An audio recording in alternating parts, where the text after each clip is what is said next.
तो अब हम देखेंगे जो हमारे ग्रुप में और सीरीज में जो हम सेल होते हैं उनको अटैच करके देखेंगे, कॉम्बिनेशन करेंगे सेल का कि तो वो किस तरह से होते हैं। वो 3 तरीके से होते हैं, सीरीज में होते हैं, एक पैरेलल में होते हैं, मिक्स। मतलब जो सेल का कॉम्बिनेशन होता है वो 3 तरीके से होता है, एक सीरीज में, एक पैरेलल में, एक मिक्स में। सीरीज में उनको सीरीज वाइज जैसे रेजिस्टेंस को जोड़ते थे हम और वहाँ पर कैपेसिटर को जोड़ते थे, और पैरेलल में और मिक्स्ड में, मिक्स्ड मतलब वहाँ पर जो हमारे सीरीज कॉम्बिनेशन भी होगा और पैरेलल कॉम्बिनेशन भी होगा, वो हमारा मिक्स्ड कॉम्बिनेशन होता है। तो ग्रुपिंग इसकी 3 तरह से होती है। जो हमारे सेल की ग्रुपिंग होती है वो 3 तरह, सीरीज में, पैरेलल में और मिक्स्ड में होती है। तो सबसे पहले हम सीरीज़ के लिए बात कर लेते हैं। तो सीरीज़, सबसे पहले हम सीरीज़ को पढ़ते हैं। तो सीरीज़ के लिए मैं नोट कर लेता हूँ।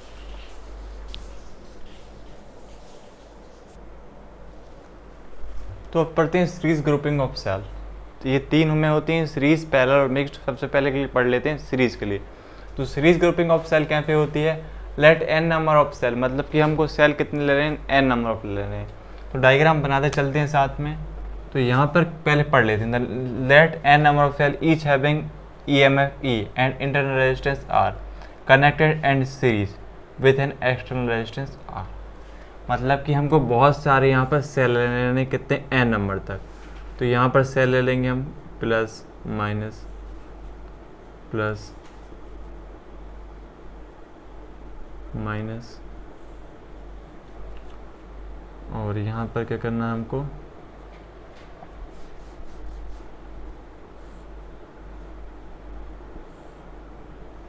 इस तरह से इनको ले लेंगे सेल को, यहाँ पर प्लस, यहाँ पर माइनस, और यहाँ तक कितने नंबर तक लेना है हमको? एन नंबर तक लेना है इनको।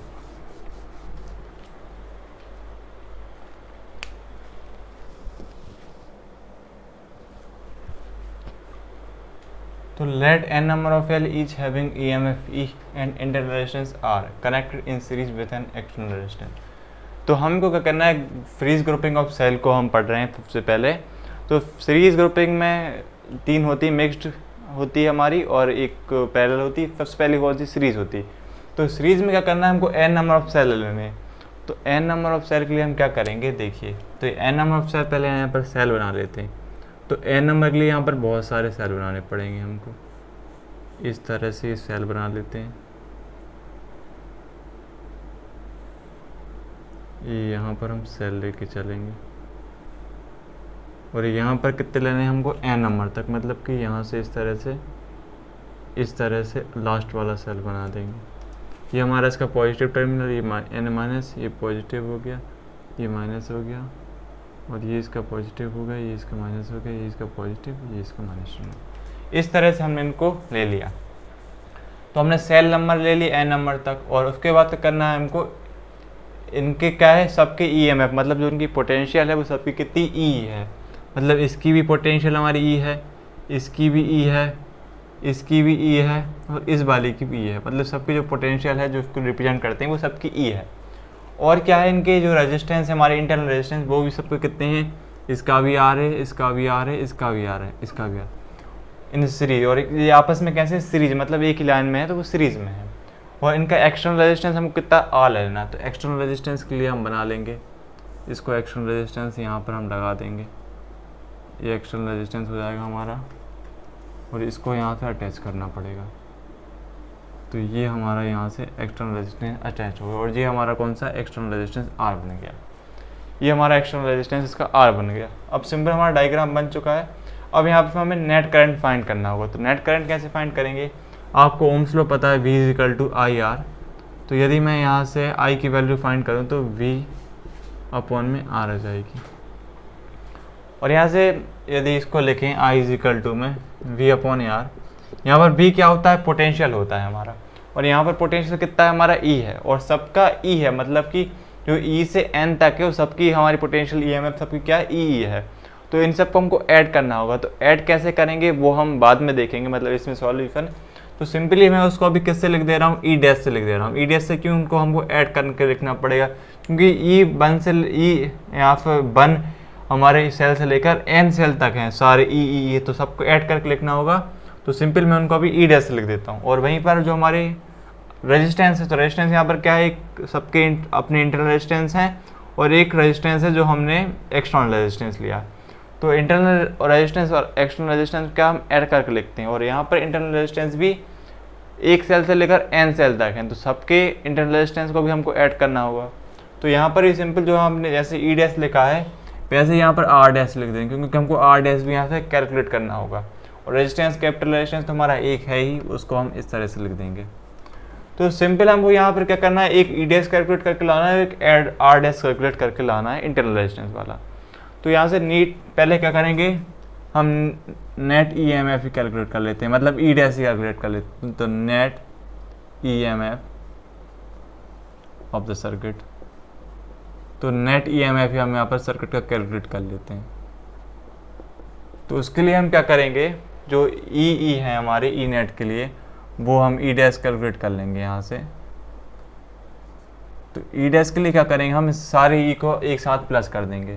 तो E plus E plus E plus E, और ये कहाँ तक है, एन तक है। तो यदि मैं ई डैश यहाँ से निकालूँ, तो ई यदि यहाँ से कॉमन ले लूँ तो कितना आ जाएगा, 1 प्लस 1 प्लस अंदर सब, अब अंदर कितना बचेगा, 1 प्लस 1, और लास्ट में कहाँ तक बचेगा हमारा, n नंबर तक बचेगा। ये हमारे n नंबर तक यहाँ पर बचेगा। तो ये 1 प्लस 1 पर लास्ट में कहाँ तक बचेगा, n नंबर तक बचेगा। तो हमारी जो 1 से लेकर n तक की वैल्यू, उनको यदि मैं डालूँ डायरेक्ट तो n नंबर तक ले सकता हूँ, क्योंकि इन सब का प्लस करने पर कितना हमारा n आ रहा है, क्योंकि जो हमारे सेल लेना है उनको कितने नंबर तक लेना है, n नंबर तक लेना है। क्योंकि हमने यहाँ से e कॉमन ले लिया तो यहाँ पर 1 बचे हुए, तो सारे 1 को यदि हम ऐड कर दें तो कितना हमारा n ही आएगा। ऐसे मान लीजिए यदि आपके पास जो है n कितने हैं, आपके पास 5 हैं, और e की वैल्यू आपको कितनी दे दी, 10 दे दी। तो यदि आपको यहाँ से ई डैश कैलकुलेट करना है तो आप कैसे लिखेंगे, 10 प्लस 10 प्लस 10 प्लस 10 प्लस 10 और e को 10। तो यदि मैं यहाँ से ई डैश कैलकुलेट करूँ तो यहाँ से मैं 10 कॉमन ले लूँगा, तो अंदर कितने बार 1 बचेगा, 5 बार, 1 प्लस 1 प्लस 1 प्लस 1। तो हमारा जो यहाँ पर n की वैल्यू कितनी थी, 5 है। तो यदि मैं इसको लिखना चाहूँ ई डैश को, तो 10 और यहाँ पर n आ जाएगा, क्योंकि n की वैल्यू कितनी थी, 5, और 1 एक बार 5 कट करने पर भी कितना, 5 आ जाता है। तो इसकी जगह यदि 5 1 को ऐड करने पर अगर 5 की जगह मैं n लिख दूँ तो इस तरह लिख सकता हूँ। इसी तरह यहाँ पर है, यहाँ पर 1 प्लस लास्ट में वैल्यू कहाँ तक हमारी आ रही, n तक। तो इसी तरह e के साथ मैं n लिख सकता हूँ। तो यहाँ पर भी हम वही करेंगे। तो ई डैश की वैल्यू यहाँ से हमारी आई की वो कितनी आ जाएगी, e, और जो हमारी 1 की टर्म है लास्ट में कहाँ तक, n तक पहुँच रही, तो यहाँ पर हमारा n आ जाएगा। इस तरह से हमको इसको कैलकुलेट करना है एक वैल्यू। अब यहाँ पर आर डैश को कैलकुलेट करना है, तो वो यहाँ से हम करेंगे, डायग्राम हम मिटा देते हैं, इतना आप पहले लिख लीजिएगा। अब यहाँ से हम डायग्राम मिटा देते हैं।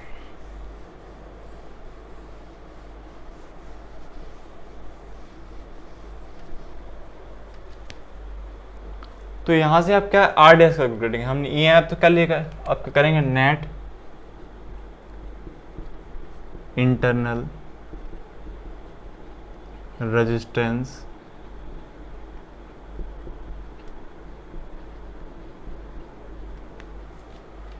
Of circuit. यहाँ से क्या करेंगे, इंटरनल रेजिस्टेंस करेंगे, अब कैलकुलेट यहाँ पर मतलब आर डैश कैलकुलेट करेंगे। तो आर डैश भी बिल्कुल इसी तरह कैलकुलेट होगा, क्योंकि जो सेल है हमारे वो भी n नंबर तक हैं। तो यहाँ पर भी कुछ इसी तरह करेंगे, यहाँ पर भी r प्लस r, ये लास्ट में कहाँ तक है, n नंबर तक है। तो आर डैश कैलकुलेट करेंगे तो r कॉमन ले लेंगे, तो अंदर कितना 1 प्लस 1 प्लस 1, लास्ट में कहाँ तक, n नंबर तक। तो इसमें भी हमारा जो आर डैश है वो कितना आ जाएगा, rn आ जाएगा। तो यहाँ से इसको इक्वेशन 1 नाम दे दे रहे, इसको इक्वेशन 2 नाम दे देते हैं, इसको इक्वेशन 3 नाम देते हैं। तो अब क्या करेंगे, हम इक्वेशन 2 और इक्वेशन 3 को यहाँ पर पुट कर देंगे। तो यदि मैं यहाँ से पुट करूँ, इतना इसको हम मिटा देते हैं। तो यहाँ पर लिखेंगे put second and third in first. तो यहाँ से क्या जाएगा, हमारी जो i की वैल्यू आएगी वो ई डैश यहाँ पर कितना है हमारा, ई एन है। तो यहाँ से ई डैश हमारा ई एन आ गया, और आर डैश भी कितना है हमारा आर एन है, और जो यहाँ पर कैपिटल आर है वो कैपिटल आर आ गया। तो ये हमारी यहाँ से वैल्यू आ गई सीरीज़ की करंट के लिए। ये हमने इस सीरीज ग्रुपिंग ऑफ सेल को कैलकुलेट कर लिया, आई की वैल्यू यहाँ से कैलकुलेट कर ली। तो समझ में आया होगा आपको किस तरह से कैलकुलेट करना है। अब देखते हैं हमारे पैरेलल ग्रुपिंग ऑफ सेल। ये आपको क्लियर हो गया सीरीज ग्रुपिंग वाला। अब देखते हैं पैरेलल ग्रुपिंग ऑफ सेल।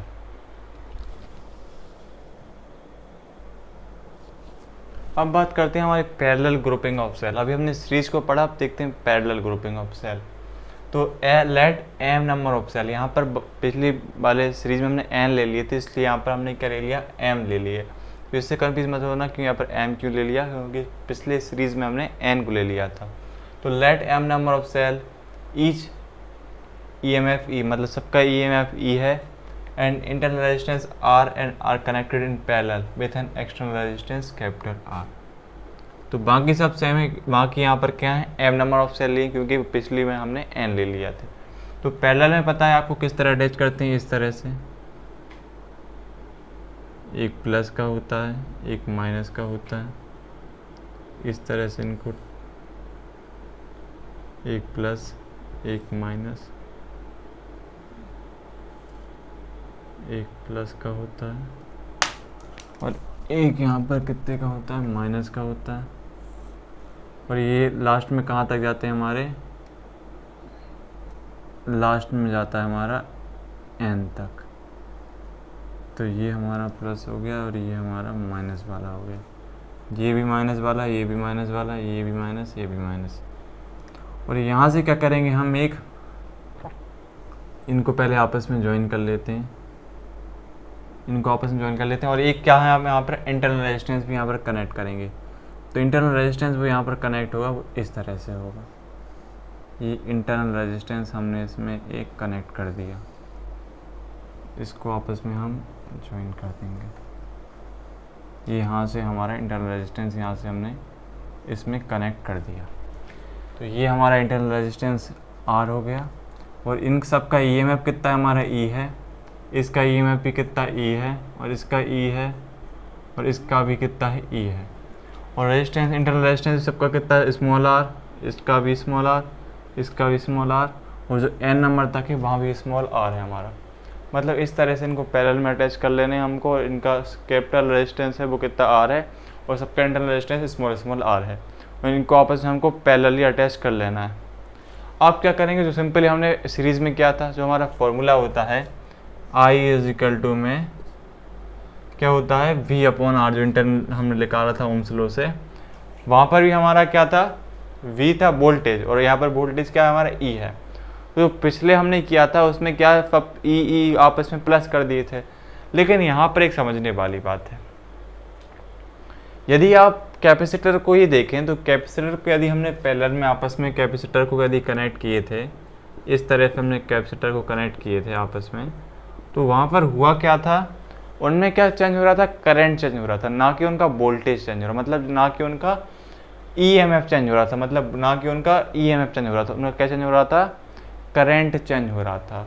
तो जो पैरेलल में जो हमारा वोल्टेज रहता है ना, मतलब कि ई रहता है, वो हर पॉइंट के लिए सेम होता है। तो यहाँ पर हमें इस चीज़ की ज़रूरत नहीं है कि ई प्लस ई बार बार हमको ई करके वो वाली टर्म निकालने पड़े, क्योंकि जो पैरेलल ग्रुपिंग होती हुई है उसमें हमारा जो ई डैश होता है वो किसके इक्वल में होता है, ई के ही इक्वल में होता है, क्योंकि वोल्टेज में हमारा इसमें हर पॉइंट के लिए अलग अलग नहीं होगा, क्योंकि ई डैश हमारा पैरेलल ग्रुपिंग में सबके लिए ई ही होगा। तो ई डैश की यहाँ अगर डायरेक्ट चाहूँ तो क्योंकि वोल्टेज यहाँ पर चेंज होगा ही नहीं, तो आई इज इक्वल टू में क्या आ जाएगा, यहाँ पर हमारा ई है तो वो ई का ई ही आ जाएगा। तो इसको इस तरह से ना लिख के हम यहाँ पर क्या करेंगे, इस तरह से इसको वैसे जैसे हमने लिखा था उसी तरह एक बार लिख देंगे, आर डैश प्लस आर। तो हम यहाँ पर लिखेंगे, यहाँ पर क्या करेंगे हम, नेट ईएमएफ ऑफ सर्किट। तो नेट ईएमएफ ऑफ सर्किट का क्या हो जाएगा, यहाँ से हमारा जो ई डैश है वो किसके इक्वल में हो जाएगा, ई के इक्वल में हो जाएगा। जो नेट EMF में जो ई डैश है वो ई के इक्वल हो जाएगा, क्योंकि वोल्टेज यहाँ पर हमारा पैरेलल में चेंज नहीं होता, तो वो ई डैश है वो ई के इक्वल ही हो जाएगा। और यहाँ से हम क्या करेंगे, नेट इंटरनल रेजिस्टेंस कैलकुलेट करेंगे, तो net internal resistance, net internal resistance को यहाँ से हम कैलकुलेट करते हैं। तो आपको पता है पैरेलल में हम कैसे लिखते हैं, पैरेलल में जो होती है वो 1 में आर डैश, क्योंकि पैरेलल में अपॉन में चलता है 1/r, इस तरह पैरेलल में हमारे चलता है।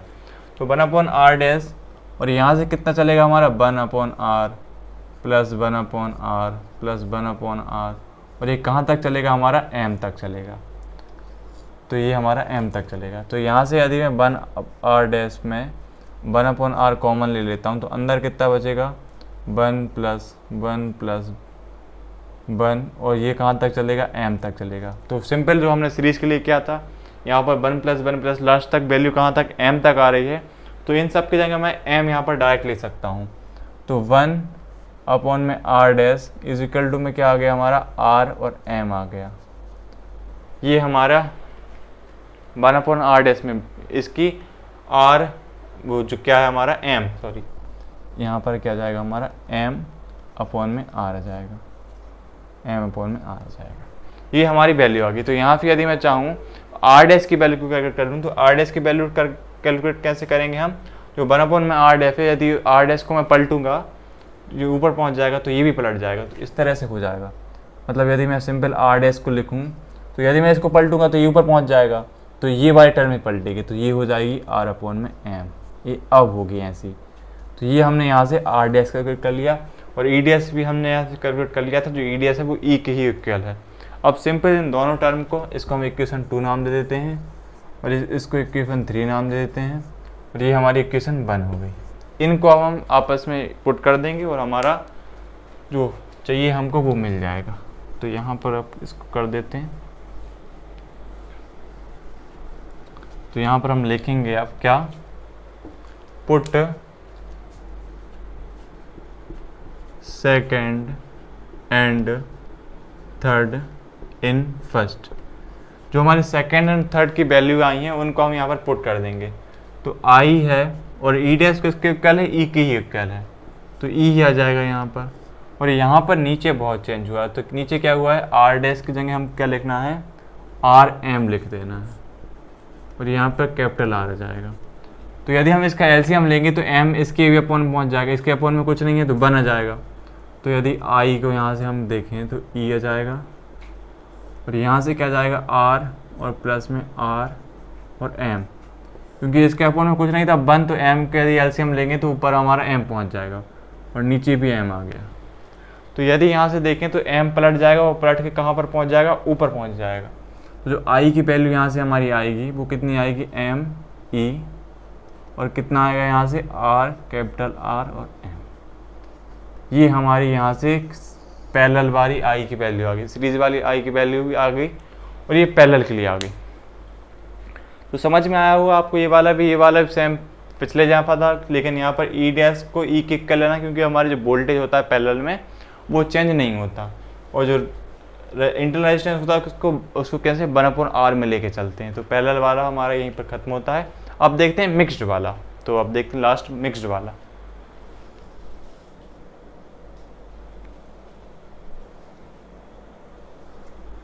अब देख लेते हैं हमारे मिक्स्ड ग्रुपिंग ऑफ सेल। इसमें क्या करना है हमको, let n number of cell each having EMF E and internal resistance r connected in series, और ये उसके बाद क्या करना है, m number of such rows r connected parallel. मतलब कि यहाँ पर कुछ नहीं करना है हमको, जो सीरीज के लिए हमने बनाया था उस वैसे हमको सीरीज वाली EMF लेना है और उनके इंटरनल रेजिस्टेंस ले लेना है, और उनके बहुत सारी सीरीज वाली लाइन को आपस में एक दूसरे से पैरेलली कनेक्ट करते जाना इस तरह से।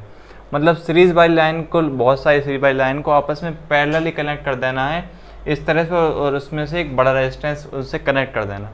तो इस तरह से कोई डायग्राम बना लेना है। EERR सब में लिखना है आपको, मैंने कहीं कहीं नहीं लिखा है क्योंकि बहुत ज़्यादा टाइम उसमें ही चला जाता है। तो EER सब में लिखना है आपको, इस तरह से डायग्राम बना लेना है। यहाँ पर कुछ नहीं किया है, यहाँ पर जो n नंबर ऑफ रो ली हैं, यहाँ पर n नंबर ऑफ सीरीज में ली हैं, और यहाँ पर इनको m नंबर में हमने पैरेलल में कनेक्ट कर दिया। मतलब जो हर रो है वो जो सीरीज में है वो हमारी वो n नंबर है, और इनको आपस में m नंबर से हमने पैरेलल में कनेक्ट कर दिया। मतलब बहुत सारी सीरीज में रो ली हैं, उनको पैरेलली आपस में कनेक्ट कर दिया, वो यहाँ पर किया है। यहाँ पर अब दोनों चीज़ें हमारी दोनों जो हमने सीरीज और के लिए किया और पैरेलल किया, दोनों यहाँ पर यूज़ होंगी। तो यहाँ पर सबसे पहले क्या करेंगे हम, तुम्हारा फॉर्मूला होता है I इज इक्वल टू में ई डैश, और यहाँ पर क्या होता है हमारा E dash r dash plus R. ये वाला फॉर्मूला हमें यहाँ पर रखने वाले हैं। तो यहाँ पर लिखेंगे for n number of cell in series. जो हमारे n नंबर ऑफ सेल हैं सीरीज में, तो इनके लिए हमारी जो नेट ईएमएफ है, तो नेट ईएमएफ कितनी हो जाएगी, नेट ईएमएफ कितनी हो जाएगी, आप ही सोचिए हमारी इसके लिए ई डैश कितनी होगी। जब हमने सीरीज़ में कैलकुलेट की थी तो सीरीज़ में हमने एक लाइन के लिए कितना लिखा था, हमारे ई डैश की वैल्यू कितनी आई थी, यहाँ पर एन ई आई थी, ये आई थी हमारी, कितनी आई थी, एन ई आई थी सीरीज़ में। एक हमारी स्क्रीन की सीरीज़ के वहाँ पर एक ही रो थे, तो यहाँ पर एन आई थी, एन ई आई थी। तो जो हमारी ई डैश की वैल्यू है वो भी यहाँ पर एन ई आ जाएगी, लेकिन वो कितनी आएगी, पर रो के लिए, मतलब हर एक रो के लिए, 1 रो की आएगी, 1 रो के लिए आएगी। 1 रो की वैल्यू हमारी, जो सब यहाँ पर जो आपस में ई इतने सारे लिखे हुए हैं, तो इन सबको कैलकुलेट करके हमने जो हमारे ईएमएफ था सबका, वो कितना आया था, एन ई आया था। और जो इंटरनल रेजिस्टेंस था, तो यहाँ पर लिखेंगे net internal resistance in series, जो सीरीज में हमारा इंटरनल रेजिस्टेंस था वो कितना आया था, हमारे सीरीज में इंटरनल रेजिस्टेंस, यदि हमने, आपको पता है आर डैश की कितनी वैल्यू आई थी हमारी, आर एन आई थी। यदि आपको याद है आर डैश की वैल्यू कितनी आई थी हमारी, आर एन आई थी। तो आर डैश की वैल्यू कितनी आई थी हमारी, आर एन आई थी, आर एन। तो आर डैश था उसकी वैल्यू कितनी आई थी हमारी, आर एन आई थी। अब सिंपल हमको क्या करना है, लेकिन जो आर एन की वैल्यू आई थी वो भी हमारी कितनी के लिए, एक ही 1 रो के लिए आई थी, 1 रो के लिए ही ये वैल्यू भी हमारी आई थी। तो जो ई डैश था वो भी 1 रो के लिए था, और जो आर एन था वो भी 1 रो के लिए। तो यहाँ पर जो हमारी रो है सीरीज में रो, वो कैसी है, बहुत सारी n नंबर तक आपस में पैरेलली कनेक्टेड हैं। तो यदि मैं इस डायग्राम को सिंप्लीफाई करना चाहूँ तो मैं इस डायग्राम को कुछ ऐसे बना सकता हूँ। यहाँ पर इसको, यदि इस डायग्राम का काम हमारा हो गया है, तो इस डायग्राम को मैं कुछ इस तरह से बना सकता हूँ, इस तरह से, देखिए।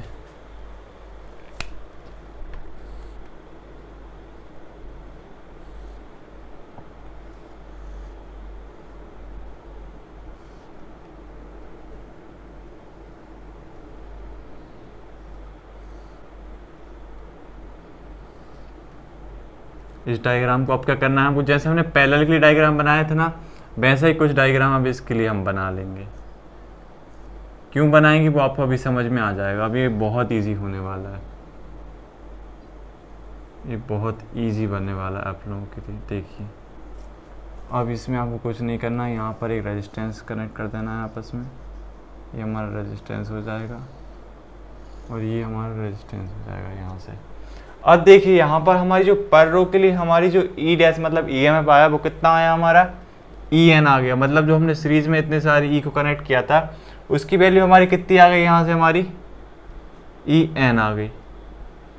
और जो सबके इंटरनल रेजिस्टेंस है वो कितने हमारे, आर एन आ गए, आर एन। और इसी तरह इसी के रो के लिए भी हमारी ई एन आ गई और पूरे इंटरनल रेजिस्टेंस आर एन आ गए, और ई एन यहाँ पर भी आ गया और यहाँ पर भी आर एन आ गया।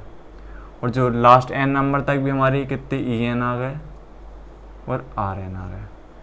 तो समझ में आया होगा आपको यहाँ से क्या किया है, इनको आपस में पैरेलली सिंपल हमारे डायग्राम को सिंपल कर लिया। जो इतने सीरीज में सारे हमारी ई और इंटरनेशनल लगे हुए थे उनको सब में सीरीज हमने कैलकुलेट कर लिया और उनको इस तरह पैरेलली कर लिया। अब आपको पता है सिंपल हम पैरेलल वाला फॉर्मूला यहाँ से लगा देंगे। तो इतना आपको समझ में आया होगा, ई एन एन ई। और आप क्या करें, हम अब हमारे यूज़ आएगा पैरेलल वाले का। सीरीज़ का काम हमारे यहाँ से हो गया, इतना आप लिख लीजिएगा। अब हम पैरेलल वाला लगाएंगे। तो पैरेलल में आपको पता है, यदि आपको पैरेलल पता है नेट EMF इन पैरेलल, तो नेट EMF इन पैरेलल होता है वो आपको पता है ई डैश किसके इक्वल में होता है, हमारे ई के इक्वल होता है। जो ई डैश होता है हमारे वो किसके इक्वल होता है, ई के इक्वल ही होता है। मतलब कि इसमें हमको कोई चेंज की ज़रूरत नहीं है। मतलब कि जो हमारा ई एन यहाँ पर लिखा हुआ है, जो ई एन हमारा यहाँ पर लिखा हुआ है, वो जो हमारा ई डैश होगा वो कितना आ जाएगा, ई एन ही आ जाएगा। मतलब जो ई डैश हो सबके लिए ई एन ही हमारी सिंपल एक वैल्यू यहाँ से आ जाएगी। अब बात करते हैं हमारे नेट इंटरनल रेजिस्टेंस की। इंटरनल रेजिस्टेंस की, इसमें आपको पता है कि इसको कैसे सॉल्व करते हैं। यदि आपने पिछली वीडियो को पूरा देखते आ रहे हैं तो इसी वीडियो को स्टार्टिंग से, तो इसको क्या कैसे कैलकुलेट करते हैं, हम 1 में आर डैश लेते हैं। और यहाँ पर हमारी जो हमारी रेजिस्टेंस है उसकी वैल्यू कितनी, 1 में आर एन है।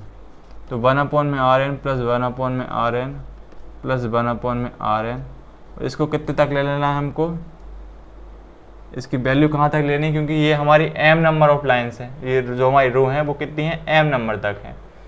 तो m नंबर तक ये रो हैं, तो इनको हम किस तरह से यहाँ पर, इसको आपको इस तरह से m नंबर तक ले लेनी है, यहाँ तक m तक नंबर तक ले लेनी है।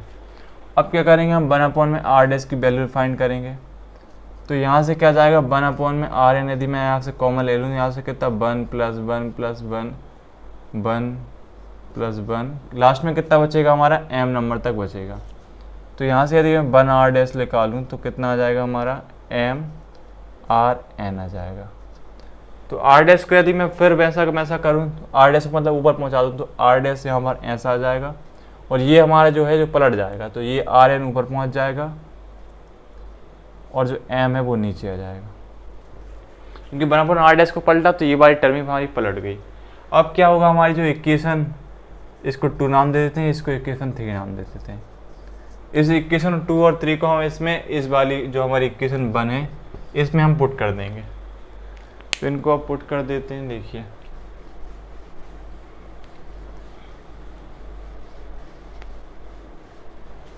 तो जो इक्वेशन 1 और 2 लेकर के आई हमारी, वो हम इसमें पुट करते हैं।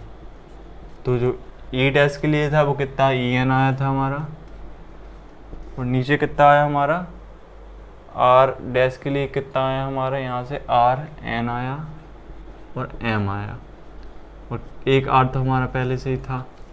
तो आई = में क्या, ई एन तो ऊपर रहेगा ही, इसका क्या एम एलसीएम आ जाएगा, तो एम आर के पास पहुँच जाएगा।